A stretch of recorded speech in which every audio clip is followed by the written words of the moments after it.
Tekrar kanalıma hoş geldiniz. Bu videomuzda balkonda saksıda organik havuç nasıl yetiştirilir onu izleyeceğiz. İstediğiniz zaman saksıda kendi ellerinizle söküp çocuklarınıza güvenle yedirebileceğiniz organik taptaze havucu yetiştirmek için baştan sona hangi aşamaları izliyoruz?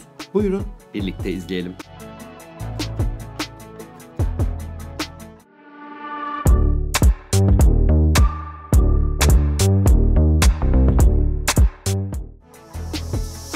Daha önceki videolarımızda havuçtan havuç yetiştirmeyi denemiştik. Havucun çöpe attığımız kısmını kesip içine su koyduğumuz bir kapta köklenmesini sağladık. Bu köklenen havuçları toprağa diktikten sonra bize tohum vermesi için üstüne düşeni yaptığını, ikinci dönemi olduğundan toprak üstünde kalan kısmında çiçeklerini oluşturup çiçekler kuruduktan sonra tohum almayı başarabildik. Şimdi bu tohumları çimlendirme zamanı geldi. Önce tohumları bir gün suda bekletiyoruz ki çimlenme daha garanti olsun. Bu arada çimlenmeyecek tohumlar da suyun üstünde kalacaktır. Burada suyun üstünde kalan yok. Eğer olsaydı onları kullanmayacaktım. Tohumları bir bezin üstüne dökün ve tohumları birbirinden ayırın.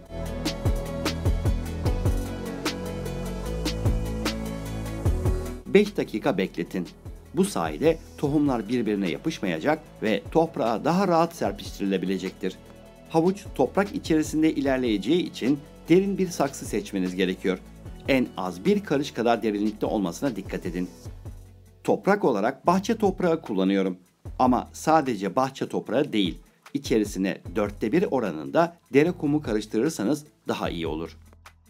Toprağın üstüne tohumun rahat çimlenmesi için 1 santimetre kadar kalınlığında torf toprak dolduruyorum.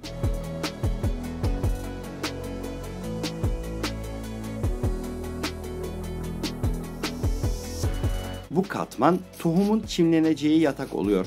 Bu katmanı iyice nemlendirin.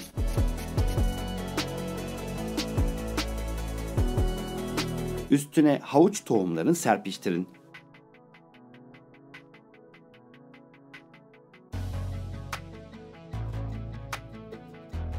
Tohumların üzerine yine 1 santimetre kadar kalınlığında torf toprak ile kapatın.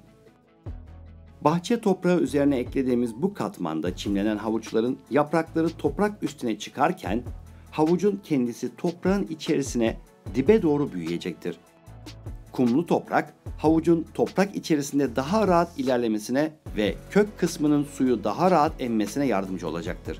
Üstünü hafif şekilde bastırın.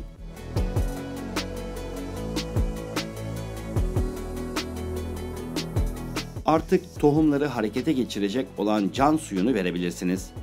Bir dahaki sulamayı bir hafta sonra yapacağımız için toprağı bolca ıslatın.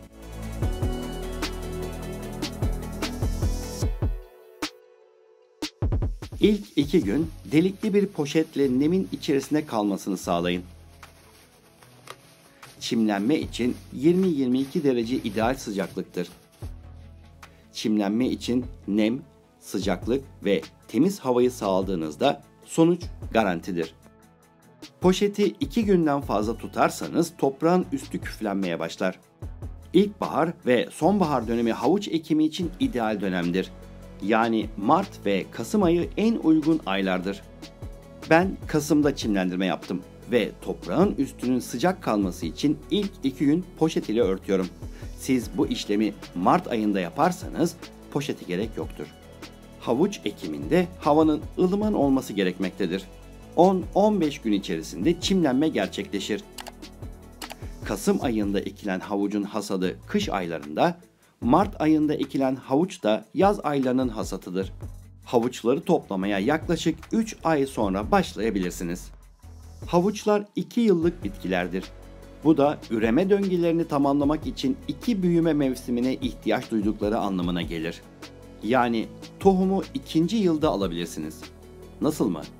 Eğer havucu hasat etmezseniz, yani 16-18 hafta bekledikten sonra yenmeyecek kadar kartlaşacaktır.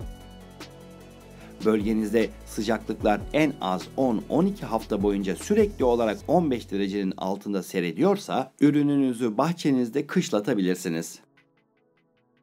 En garantisi, kışın toprağınız donarsa havuçlarınızı bu süre zarfında bahçede bırakabilirsiniz. Bulunduğunuz yer bahçede kışı geçirmek için çok sıcak ya da çok soğuksa ilk sert dondan önce kökleriniz hasat edilebilir ve buzdolabında veya serin ışık almayan bir yerde muhafaza edebilirsiniz. Bunun için havucu kazıp çıkarın. Yeşillikleri kesin ve sap kısmını 1-2 santimetre kadar bırakın. Fazla toprağı ellerinizle fırçalayın, havucu kesinlikle yıkamayın. Bu işlem size zor geliyor ise tohum almak için manavdan aldığınız havuçları da kullanabilirsiniz. İlkbaharda bu havuçları tekrar toprağa ekin. Tekrar ekerken köklerin üst kısımları yerden hafifçe dışarı taşacak şekilde ekilmelidir. Her bitki arasında 1 metrelik bir boşluk bıraktığınızdan emin olun. Bu sebzelerin ikinci büyüme yıllarında ekstra alana ihtiyaçları olacaktır. Havuç kökleri sağlam görünümlerine rağmen rahatsız edilmeye karşı çok hassastır. İlkbaharın sıcak günleri geldiğinde havuçlarınızın uçlarından taze filizler çıktığını fark edeceksiniz. Ve çiçek sapı 4-6 hafta içinde gelişecektir. Normalde yaptığınız gibi sulayın. Yazın ilerleyen zamanlarında bu güzel çiçeklerin kuruduğunu ve kahverengiye döndüğünü göreceksiniz. İşte tohumlarınızı hasat etme zamanı geldi demektir. Çiçekleri kesin ve kağıt torbalara koyun. Küf oluşumunu önlemek için hava sirkülasyonuna ihtiyacı vardır ki çok sıkı bir şekilde paketlerseniz küflenir. Çiçeklerin tamamen kuruması için poşetleri ağzı açık bir şekilde evinizin kuru bir noktasına koyun. Çiçek sapları esnek olmak yerine kırılgan hale geldiğinde tamamen kuruduğunu anlayacaksınız. Tohumları ayırın ve kuru bir yerde muhafaza edin. Bir sonraki seneye tohumlarınız hazır. Bir videonun daha sonuna geldik. Bu videoyu paylaşın ki herkes görsün ve altına yorum yapın. En azından basit bir teşekkür veya bir öneri gibi geri bildirim yazın. Videoyu beğendiyseniz beğeni tıklamayı, kanalıma yeni geldiyseniz kanalıma destek olmak için ücretsiz olarak abone olabilirsiniz.